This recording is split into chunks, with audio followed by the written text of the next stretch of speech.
Welcome to Hashtime with Nabuguzi. This is a place where we help you unravel social constructs, discuss self-development in line with mental health, emotional well-being, and everything in between that directly or indirectly affects us in the millennial world around us. If you're hearing my voice for the first time and are the kind of person who is not scared of being a better version of yourself even if it requires you to contradict who you were 24 hours ago, consider this your virtual home. I'm your host, Nabuguzi, and I cannot wait to engage with you in the various conversations. So I want this journal to be quick, and I hope that in a few minutes I'll be able to pass on the message in a manner in which and have a sense of reflection about the exact topic that I'm going to be talking about. So where am I going with this? This week, I landed on a video of a certain blogger who was talking about, just one. I had to check other bloggers as well to be sure that this is a real thing that really happened. And what happened is that a girl died in the hands of her friends, and her death is not out of recklessness. And by recklessness, I'm looking at lifestyle and the way how the young people might be abusive of drugs or alcohol and any reckless behavior that might easily lead someone to lose their lives. The girl that I'm talking about is Shankwella Robinson. May her soul rest in peace. And what happened in this video is that, or how she died, one of her friends, or I should say all of them, 5 of them watched her being beaten by another friend. And this other friend was filming and asking Shankwella to fight back. He was just seated.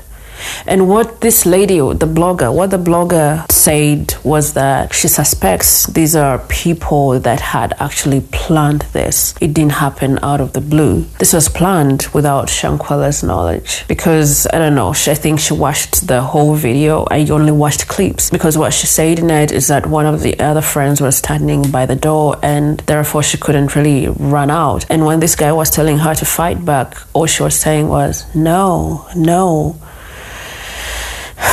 So what this blogger followed that up with was that she has survived the kind of, plot where her former friends wanted to end her life. I don't know in which manner, but she survived. She just didn't show up when they called her to show up somewhere. For a long time, I'm going to start with the female friendships.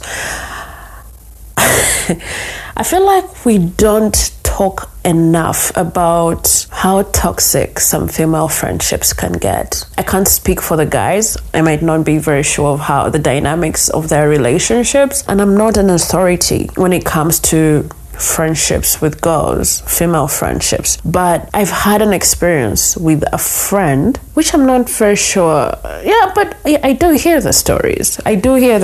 But I think we become very dismissive and feel like that is something so far away from me and therefore I cannot be a victim. What happened is that I had this friend and we were straight from school. We were friends. But I noticed that when she said B, she actually meant A or the other way around. And I just dismissed it. And I was like, probably she's just not comfortable talking about the exact thing that she has to be talking about. But increasingly, I think when I was at the university, I was like, wait a minute, I feel like I'm putting so much on the line for this friendship with this person. How about I try to test her and see if she can invest the same energy that I invest in this friendship? And I did that with money, because I noticed that when I was just in my vacation, there's a time when she needed money, I don't know for what, and I borrowed money.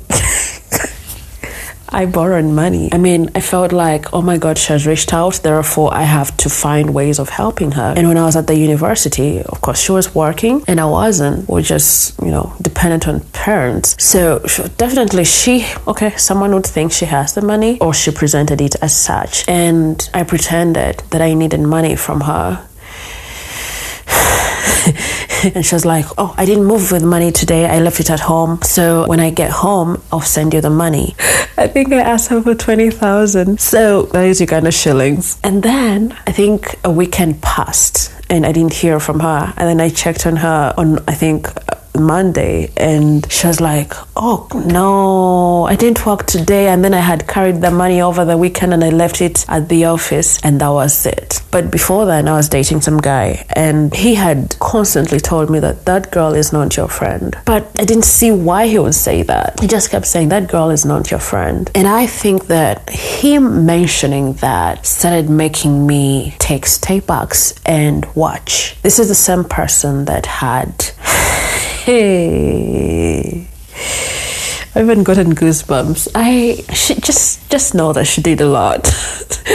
There's a time when I was doing a jewelry business and she took so many products and spent a couple of months without making payment, and it was very confusing. So when I asked her to make payment, she was like, I'm doing this and this for myself. My mother no longer pays my tuition. I have to fend for myself. And I believed her. Because you do not expect your friend to tell lies, or you expect your friend to be on the same team as you are. And then she was like, but I'm struggling, or maybe I can return the jewelry pieces that I got. This was months. I think it was like 10 months, almost a year without her making payment. And much as my heart was sunk when she mentioned that, I was like, fine, bring them back. And what story did she tell? She went on and told another mutual friend that so for her version of the story was that, can you imagine, I paid this girl 3/4 of her money, and because I have not yet paid a quarter, she has told me to take back the jewelry to her. And I was like, I'm sorry, what? Now, that's the weird thing about me. When I have a relationship with someone, or friendship, let me say, because I'm talking about friendships right now. When I have a friendship with someone, I'm going to enter their family, because in case of anything, I'm in contact with those people. And one time the brother called me and he was complaining, talking about things like, our little sister wish for a change of school and all those things, blah, blah, blah. And I was like, why don't you guys grant her that? I mean, your mom is no longer struggling. The older girl is fending for herself. And then he laughed so much. He was like, with which money? Of course, our mother is taking care of her. And I was like, dude, what is going on here? Now, I was really offended. I got angry and started to erase myself from this person's space. There were other lies that were happening before that, or even after that, and it just didn't make sense. And then let me tell you what happened after. So there's another mutual friend that introduced her to her boyfriend, and this girl slept with a guy. And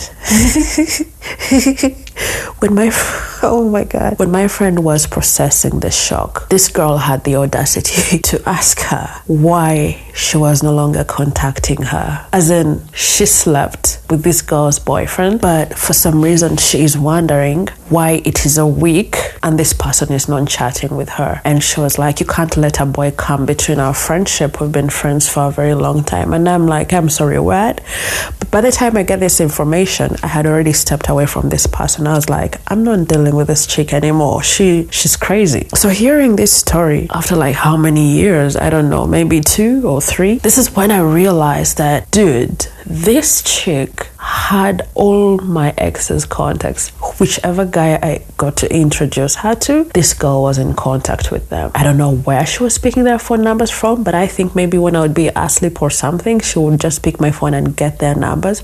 She had their phone contacts. So this guy that I was dating, who told me that girl is not your friend, told me that this chick went to his Facebook and looked for his name and started chatting him up. And it's like everything that her friends had, she wanted it for herself. And because these are not really, really stories that you get to hear, especially in our age, you at some point feel like that's just a 1 in a million cases, so it can't make such buzz, But then when I'm looking at this video and I'm seeing this girl being beaten to death by the people that she believes are her friends, I think it's important for us to be very aware of our surroundings, as far as the people that we keep around and keep communicating with, or even imagine that these people are for us. The moment you sense that you're not safe around these people, step away from them. When we are talking about toxicity, we usually talk about toxic relationships, toxic marriages, and we are advising girls or women to walk away from them. But we need to also talk about the toxic friendships where we need to protect ourselves. If you're finding yourself in a position where you have to prove yourself all the time, or that the friendship is imbalanced, and by imbalanced, I'm not talking about the monetary, balance. There has to be a place of respect. There has to be love. For someone to be gaslighting you or guilt tripping you over something that shouldn't really make a big deal, it's important for you to evaluate your spaces. If you're constantly finding yourself in a position where you have to prove your worthiness of their time, step away from that friendship. And while I'm talking about women right now, if you're a guy and you're listening to me right now, I am asking you to also evaluate your friendships, because it does not make sense if you're going out every night and taking beers with these people, but when you're in a crisis or when you're struggling, they can't step up for you. I'm not saying that everyone has the skills to help you out, especially in a mental health crisis, but if they disappear off the face of the earth, evaluate your spaces. If they're toxic, those people are a danger to your mental health and your physical health, because if this girl had not died, maybe she would have become crippled. And these people that are making life hard for their friends, they don't come from so far away. Some come from our homes. And last year, I think I noticed that when my nephew had just joined us at home and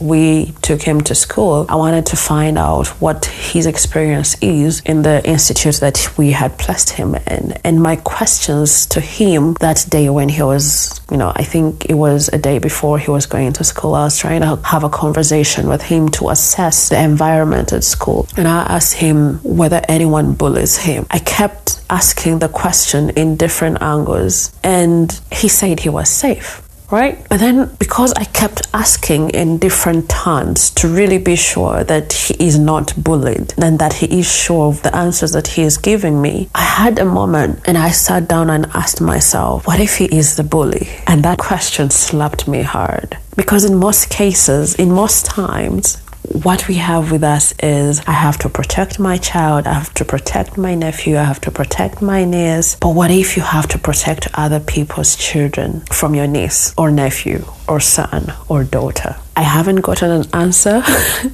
of how to deal with that kind of knowledge. I'm still having a moment where I'm examining him. But then the problem also, the challenge is that when he returns home, he is mostly on his own, and I've not really seen how he engages with other people. So that becomes a little bit challenging. But if you have a way and you can watch the way how your child interacts with other people, it's important for you to have a conversation with them and ask them to be more gracious when dealing with their peers. If there is something that has gone wrong in a friendship, there has to be room for conversation.